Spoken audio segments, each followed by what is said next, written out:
So we've been talking this morning about data analytics and where it fits into the scheme of things. And to some degree, we're talking about how you look at the kind of component pieces and shifting some of the equities that a region may have in its economy, what it needs. And as someone who has focused on entrepreneurship, like the gentleman's last question in this, my question is, where does this fit in the scheme of what you see with this successful and healthy growing economy? Yeah, so, I mean, at the highest level, there's no one skill set that is going to drive economic growth in a particular region. There are some which may be more important than others, and Right. certainly and critically, the most important asset that any region can have is its talent. But you need to think about that in the context of a broader set of dynamics that actually drive economic growth. And so I like to think of sort of a simple model that talks about the assets, the networks, and the culture that exist within any one region. And those assets includes human capital, includes educational institutions, includes physical infrastructure, includes natural resources. And among those in a knowledge-based economy, undoubtedly, again, human capital is the most important type. But to suggest that any one type of human capital is enough to drive economic prosperity is a little bit too far of a stretch. Do you buy the line that there is a STEM-related, data expertise-related deficit in the country when it comes to the gap between jobs that are out there and opportunities versus the supply line, the talent supply line we have? Yeah, I do buy that. But I also buy that there is a lack of critical thinking skills, and I buy that there is a lack of deep scientific and computing skills. So it's not the only gap that we have, but I do think it's instructive, and I'm compelled by the discussion that we've had earlier today about the particular need and the opportunity that exists if we can construct and help build more people with those skill sets. We had this interesting question asked me to go about the teaching of English and the where that sits and fits. So when it comes to the kind of the package of things you get, I'm just sort of interested. What would be if we turned Aspen and your program into a designer of a great model of a package of skills? She asked about how reaching out to one area, but sort of embedding a certain set of skills across the board. How would you do it? Well, let me try to answer the question. Sort of, what are the kind of the skill sets that might help you thrive in a modern economy? Right. I am compelled by BHF's work around the kind of the T-type skills where you're thinking about critical thinking, you're thinking about communication skills. I would add one which I think is the most critical skill that any entrepreneur can have, which is empathy. And I don't know how well you teach empathy, but I know you need it if you're going to be a good entrepreneur, because you need to understand what your customers want in a way that is very deep and very compelling.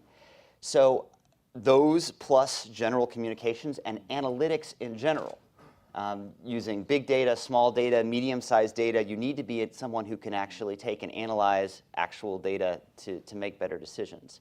So those would be some of the skills that I would. Let me see. You do a global program. You run a global program, right? I asked Marco Annunziata where he thought some of the patterns, the models of success are, and he said Germany.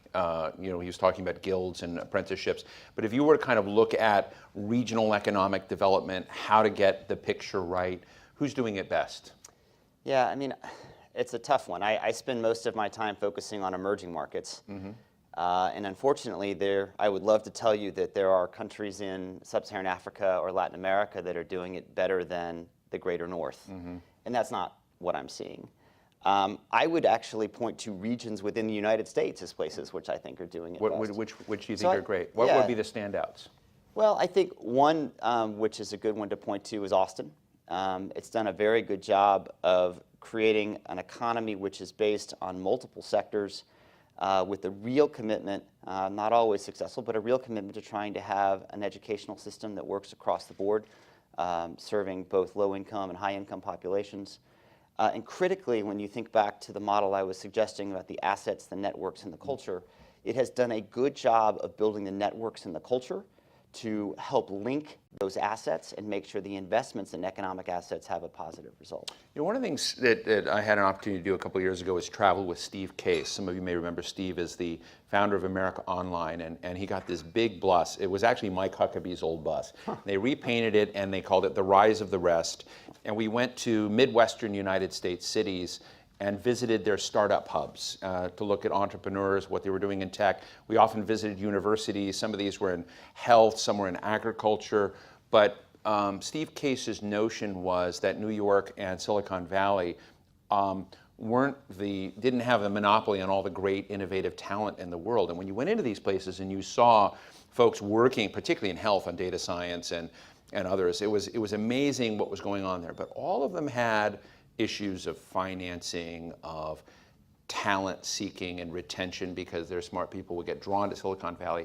And I'm sort of interested in you know, when you look at how, say, Milwaukee or Madison, Wisconsin, or someone like that, you know, St. Louis has been trying to rise in some of these areas.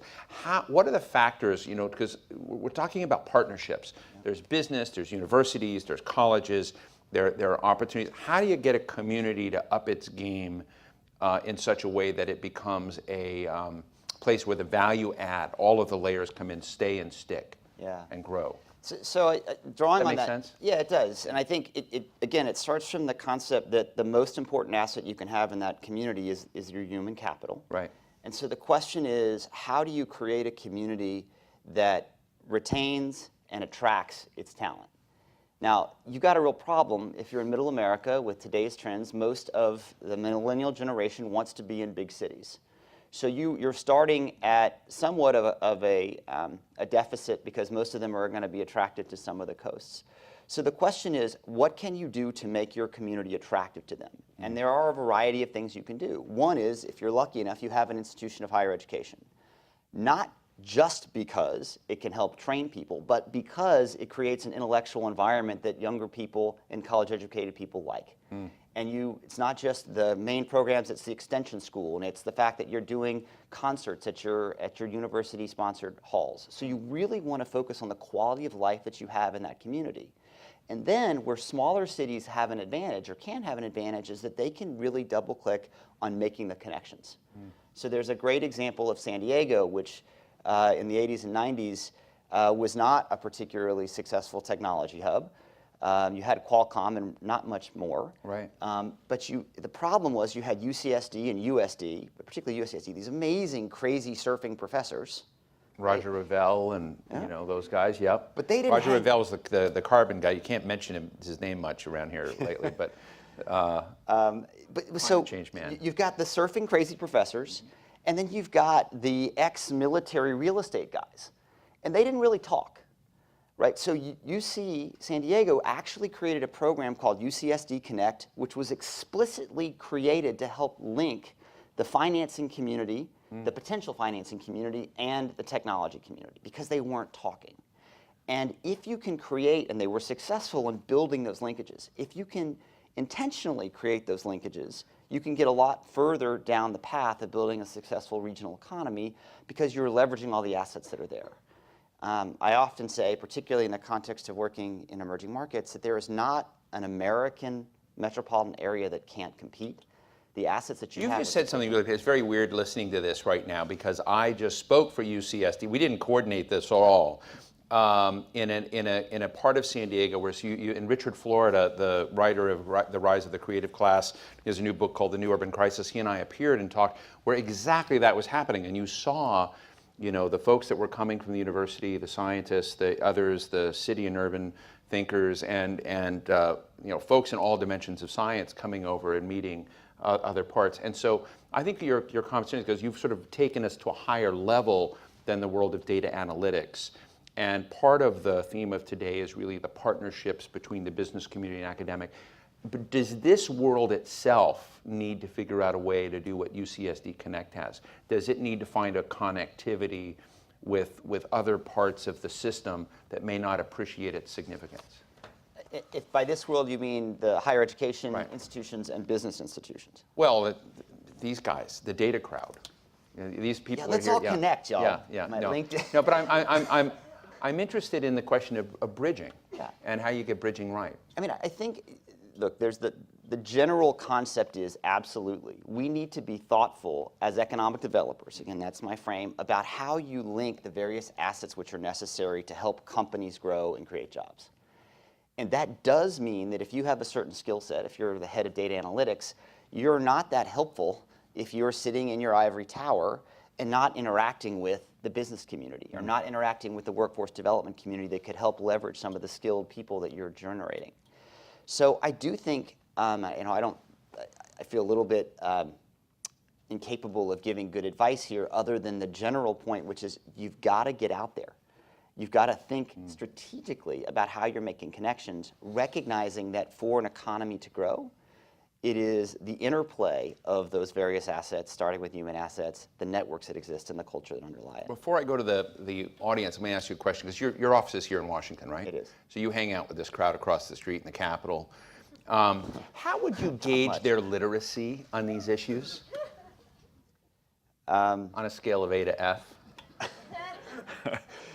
Should I grade on the Harvard curve? Yeah, I mean, no, but I mean, so I mean, and maybe that's too simplistic and glib a question, but I am interested in this fundamental question of literacy about these questions. I know that when I worked in the Senate for Senator Bingaman from New Mexico many years ago, he was someone who really delved down at every policy issue. Jeff felt he had to sort of educate himself. He was a believer in science and technology and data, and this would have been a great topic for Jeff. He's no longer in the Senate. But I feel, and maybe it's just because I'm getting old, that the actual policy literacy in that realm has decreased, but I might be wrong. And I'm just wondering, because when I asked Eduardo Padron a moment ago, this is a rising issue. A lot of people are here today seeing it rising in significance.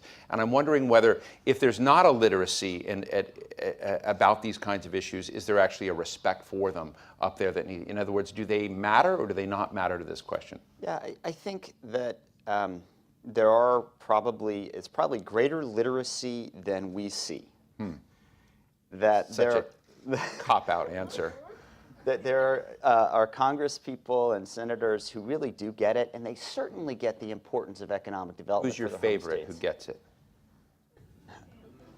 Ooh, that's dangerous. I'll give you a name because I've been really impressed with him. Brad Schneider, who is a now new again congressman from Illinois, who I've had conversations with, who really is very thoughtful about these topics. Interesting. We'll have to. Let me go to all of you. Questions, comments, thoughts, reactions? Yes, right here.